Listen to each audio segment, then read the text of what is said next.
Bonjour à tous et bienvenue dans cette nouvelle revue de marché hebdomadaire du lundi 27 novembre 2017. Alors, comme chaque semaine, nous allons analyser ensemble quelques actifs qui me semblent particulièrement intéressants de suivre pour la prochaine semaine, voilà, afin de préparer ensemble notre semaine de trading.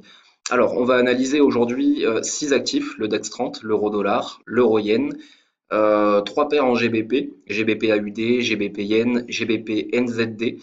Ça fait donc six actifs. Ça fait beaucoup, on passera assez vite sur certains et au passage très rapidement, je vous signale deux autres actifs qui me semblent très intéressants. D'une part, le WTI. Alors, par rapport à l'analyse, je vous renvoie à ma dernière revue de marché hebdomadaire, la septième, où j'analysais cet actif. Le plan se déroule très bien et la paire, pardon, cet actif, en tout cas ce futur, est très intéressant euh, à l'achat. Ensuite, on a également l'or qui est sous résistance en dessous des 1300 USD, dollars US, l'once, et il s'agit d'une très forte résistance, d'un très fort niveau à moyen terme, et il pourrait s'agir d'un point pivot très intéressant pour la semaine et les mois qui viennent.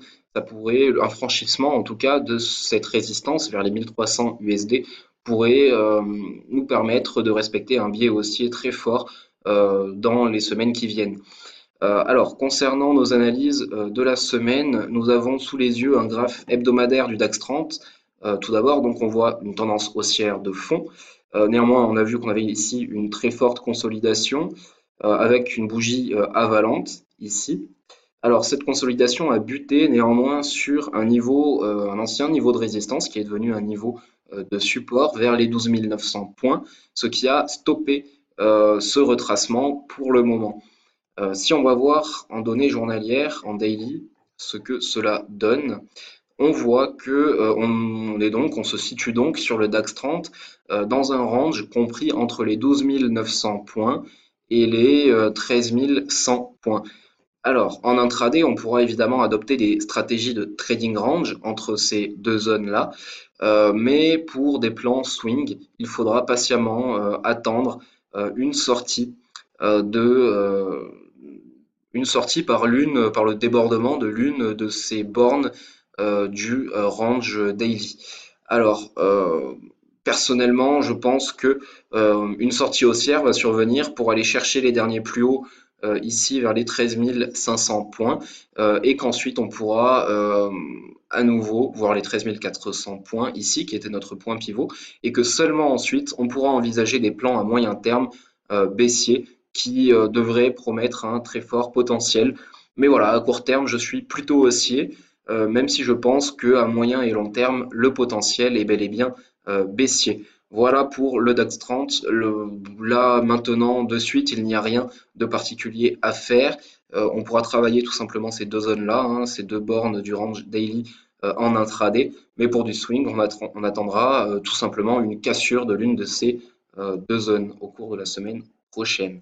Alors, concernant l'euro-dollar, euh, on voit d'ailleurs tout d'abord en données hebdomadaires qu'on a eu une très forte tendance haussière, que celle-ci a assez fortement corrigé en s'étant arrêtée vers les 1,21 dollars US.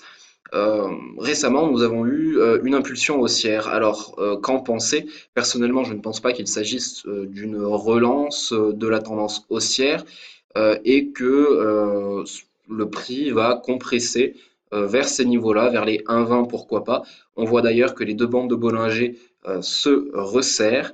Et donc voilà, personnellement, je ne pense pas que nous sommes repartis de façon immédiate en l'état des choses dans une véritable tendance haussière.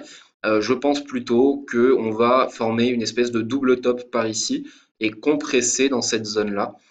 Donc les plans que je formulerai sur l'euro-dollar seront plutôt baissiers, malgré le fait que la paire soit haussière actuellement. Alors voilà le plan.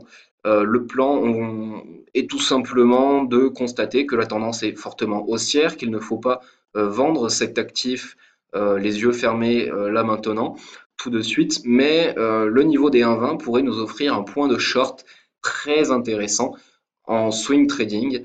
Voilà, donc personnellement, j'attendrai un retour hein, vers cette zone-là des 1,20 pour rechercher des shorts sur cette paire. Un plan finalement très simple. Voilà, il n'y a rien de plus à ajouter. Sur l'euro-dollar, j'ai un petit peu un plan similaire. Si on va voir en données hebdomadaires, on remarque que nous sommes actuellement dans le cadre d'un range hebdo de très faible amplitude, ce qui fournit des seuils d'intervention sur un plan tactique vraiment très intéressant. Euh, une rapide analyse en 4 heures nous permet par ailleurs de constater que malgré le fait que nous inscrivions toujours bel et bien dans le cadre d'un trading range, eh bien une tendance baissière est en train de se dessiner. Qu'est-ce qui me permet de dire ça? Bon, tout d'abord, on peut pourquoi pas tracer cette trendline ici, mais qu'est-ce qui me fait dire que nous sommes en train de nous enfoncer, de développer une tendance baissière sur l'euro-yen? Eh bien, tout simplement, on voit que ces plus bas ici sont plus bas que les derniers plus bas et que ce plus haut ici est plus bas que ce dernier plus haut. Par conséquent, je vous renvoie à la théorie de dos. La tendance actuellement sur cette paire est en train de devenir baissière. Alors, vous l'avez compris, je ne pense pas que ce mouvement haussier-là, même s'il est fort, même s'il est puissant, va se poursuivre. En tout cas, je pense qu'il a un potentiel très limité.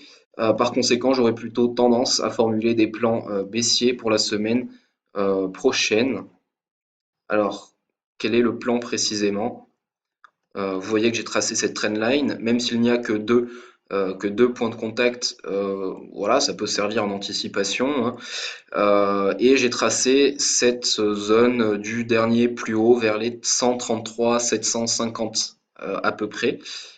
Et donc on a donc voilà cette zone entre cette trendline et cette zone de résistance potentielle qui, je pense, nous offrira une zone de short vraiment très intéressante pour la semaine prochaine. Voilà. Donc un plan baissier sur l'euro-yen à condition que l'on vienne travailler cette zone-là en dessous des 133 750 et que l'on ait évidemment un setup de retournement à court terme en M15 sur cette paire. Ensuite, on va analyser trois paires en GBP parce que le GBP, je le trouve très très intéressant actuellement, l'USD également, mais on ne peut pas tout analyser. Alors, on va d'abord analyser très très rapidement une paire, le GBP AUD. Sur un plan fondamental, je suis, en ce qui me concerne personnellement, plutôt haussier à l'avenir dans les jours qui viennent sur la UD. Et précisément, on a le GBP AUD qui se trouve sous résistance hebdomadaire ici. Donc il s'agira évidemment d'un niveau potentiellement de short voilà, intéressant. Et si on va en donner 4 heures, on peut remarquer qu'un range se forme ici entre cette zone, cette borne haute du range hebdomadaire et ce support qui était une résistance auparavant. Et donc le plan serait tout simplement tout d'abord de rechercher des shorts dans cette zone-là, sur cette borne haute du range 4 heures. Voilà.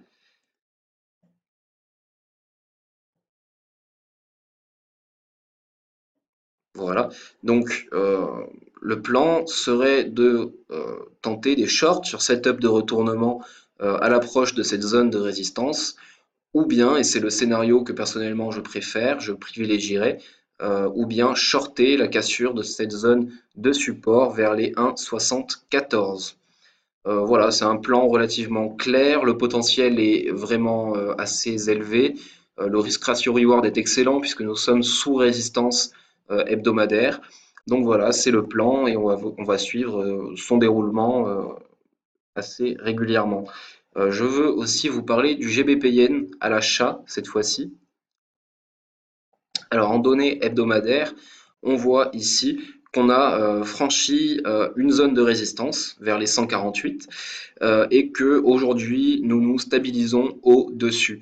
Alors une petite astuce, quand vous voyez en hebdomadaire que les bougies ont des mèches et des corps de plus en plus petits, euh, il faut impérativement aller voir sur l'unité de temps inférieure puisqu'on voit tout simplement qu'une compression se met en place et c'est comme ça que moi personnellement je repère les paires les plus intéressantes à trader. Je regarde les bougies en hebdomadaire sur plusieurs semaines et je cherche une compression et ici on voit que comme on le voyait en données hebdomadaires, on voit ici donc en 4 heures qu'une compression se forme et cela peut nous offrir des seuils tactiques extrêmement intéressants puisqu'on peut tracer cette trendline ici qu'on peut éventuellement dupliquer voilà en bas. Et on voit également qu'on a donc ce support vers les 148. Le plan, quel serait-il? Il serait tout d'abord de rechercher des setups acheteurs vers cette zone-là, vers cette zone de résistance, de support, pardon, hebdomadaire. Et alternativement, si nous n'avons pas l'occasion de voir le GBP-Yen retourner sur ces niveaux-là, eh bien nous pourrons tout de même tenter d'acheter une éventuelle cassure de cette trendline baissière. Voilà le plan sur le GBP-Yen. Je pense que c'est également un plan extrêmement intéressant à suivre à l'avenir. Et je veux enfin vous parler du GBP-NZD. GBP-NZD que j'analyse toutes les semaines, je crois depuis le début de ces revues de marché. Je suis haussier hein, depuis ces niveaux-là. J'ai maintenu mon billet haussier envers et contre tout. Et la paire monte voilà, de façon pas très franche, mais je crois toujours à mon scénario haussier à moyen terme. On voit que à ce jour, cette très forte résistance mensuelle a été bel et bien franchie. La cassure est voilà, définitive, elle est tactée, elle est confirmée. Donc, nous respectons un biais tout simplement haussier. Alors, je vais prolonger mes zones ici que j'avais tracées au cours des semaines dernières. Donc, on a cette zone-là et le plan est finalement très simple. On achètera en swing cette zone de support qui est légèrement au-dessus des 1,93, voire qui correspond au 1,93. Voilà le plan sur le GBP NZD en swing. Et j'ai repéré, je crois, une petite configuration intraday qui peut être intéressante. Voilà, on peut encadrer le prix entre, excusez-moi, ces deux zones-là. On voit donc qu'on est dans le cadre d'une compression M15 et bon, une sortie baissière ne serait pas extrêmement intéressante puisque nous avons ce support H4 ici. Donc prendre des ventes hein, à la sortie de cette figure de compression ne serait absolument pas intéressant puisque ce serait pour viser bon, quelques points. Voilà, le potentiel est très limité. Par contre, à la hausse, il n'y a pas de niveau technique très fort et je crois que une sortie haussière nous permettrait d'entrer en intraday dans le cadre d'un scénario swing extrêmement prometteur et à extrêmement fort potentiel. Voilà pour les 6 analyses pour la semaine prochaine. Je vous souhaite une très bonne semaine de trading à tous. Je vous dis à bientôt. Profitez bien de la semaine. Ciao.